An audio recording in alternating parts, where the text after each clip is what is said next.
Alright, welcome to one of the latest cars added to Gran Turismo 7. This is the BMW Z4, a sporty convertible that, in my opinion, was ahead of its time. So today, we're going to see how good it is in Gran Turismo 7. Now, to get your hands on this vehicle, you have one of two options. You can either head on over to a used car dealership and spend 44,600 credits, or get a brand new one from Brand Central for 60,000 credits. The vehicle is rather lightweight and produces a decent amount of power. I'm not going to say it's the most powerful thing out there, because 227 brake horsepower is the exact amount of power the Unimog fully upgraded produces. So this car standard produces the same amount of power as the Mercedes-Benz Unimog, which we just received in Gran Turismo 7. But hey, let's see what lap times we can get out of the BMW Z4. So right now, acceleration doesn't feel too bad. It chugs along quite nicely, but it doesn't really have what feels like top end pull. Coming up to our first corner, we slam on the brakes doing 193 kilometers per hour, which isn't too shabby at all. Now we do notice a bit of oversteer, and this is exactly what I was expecting from the Z4. So I can't really complain about it. This is the fun aspect of the BMW, and right now it really is exactly that. It is so fun. It has so much life, it has oomph to it, it has excitement, it has you wanting to just keep going and going and going. Because right now I'm not really seeing understeer, and the oversteer that the car does have, it's very easy to correct it. So if you want to be set proper and not want the rear end to step out, you can do exactly that. You can still set decently quick times, so you can still have a bit of fun. You can still just enjoy the car for what it is, and that is a two-seater convertible sports car. So this car, interior view, it feels so 2003. It's honestly so weird seeing a car that has a steering wheel with no buttons on it, no multi-function steering wheel. The only function of this one is to turn the vehicle. So this car, honestly, it's just such a good vehicle. Handling, braking, acceleration, the top end power could be a bit better, but we are gonna take this vehicle on over to the tuning shop to see what it's capable of. But right now, out of 10, I give it a solid 6 out of 10, 6.5 out of 10.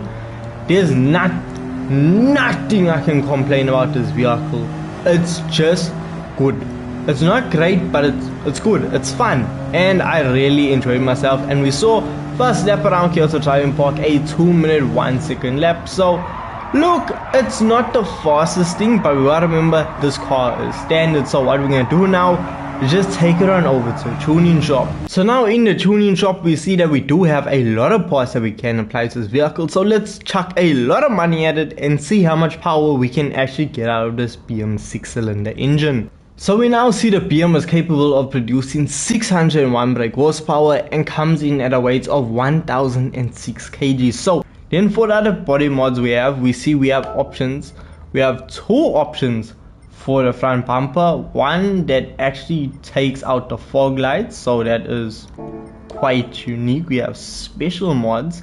Then we have D-badge, a little bit of a side skirt, D-badge, diffuser, and for rear wings we have dark tail. Some unique rear wings, that's the best way I can put it.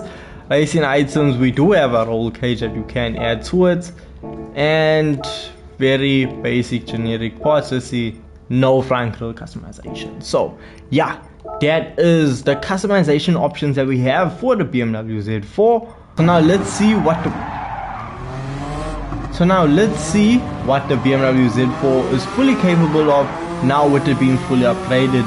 Something that I also noticed when I went to tune this vehicle is the fact that this car has a 50-50 weight distribution, which was quite unique. So hard on the brakes, it's our first corner, 260 kilometers per hour, which is quite impressive.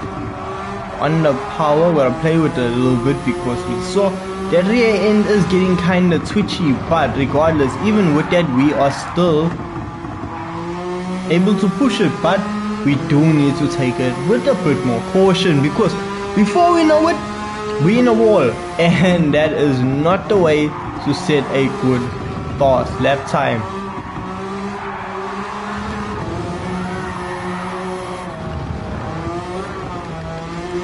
Neither is this. Just completely ran off circuit there. Oh no, is it too low in the front?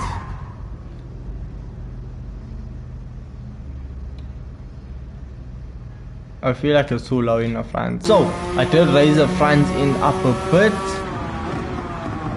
and so far it seems like it is helping out quite a lot. So let's just see.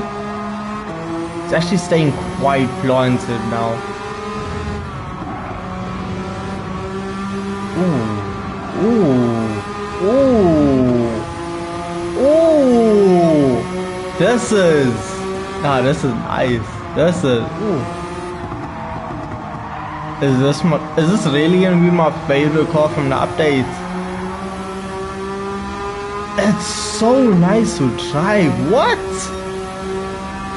Like, I knew the BMW Z4 was a good car, a fun car, but this really just opened my eyes to the possibilities.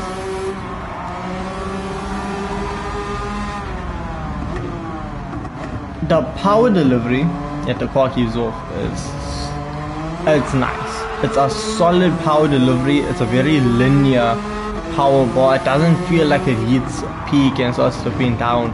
The car just keeps pulling, and then now with me raising the front end, when you slam on the brakes, the car doesn't get squirrely, it doesn't feel funny. It actually just listens quite responsively. And when you get on the power coming out of slow corners, yes, you do notice the rear end does want to step out, which does allow for a sense of excitement. It just means, hey, look here, you can still have a bit of fun. But if you want to set consistent fast lap times, you might want to try and keep that rear end just in control. But the thing is, you can do that with the car the way it's set up without really deep diving into tuning settings of the car. The car is so easy to drive, it's so responsive, it's so affordable. This may be one of the best cars added to Gran Turismo 7 this year. I'm saying it now, even compared to cars that we got last month's updates, this is one of the best. And we see I ran a second lap time of a 1 minute 33.5. So 1 minute 33.5 is really good. I say anything faster than a 1 minute 35 second lap time around Kyoto Driving Park is a very respectable time. And the fact that this BM is able to do those lap times consistently without really much room for error, it's a very easy vehicle to drive. You pick up very quickly how to drive the vehicle, and well, you just enjoy the overall experience. It's such a nice car to drive, and if you want, I mean, you can proper turn this into a drift car if you'd like to, if that's your cup of tea. The only thing is, I don't think this will be great for money grinding. Let me just say that, due to the fact of it doesn't have a race car engine swap, or it doesn't have a race car engine, it's not really that light on fuel. So your WTC 700 Random 1 may not be the best choice with this vehicle. But if we see, like next month's update for example, that this car gets the engine swap out of the BMW Z4 GT3 car, then hey, you know what, we're gonna be cooking with fire. You know what I'm saying? It would be absolutely incredible and a very exciting build. I think that just extra bit of power will really just give it that oomph. But you know, I'll be honest with you, it doesn't need it.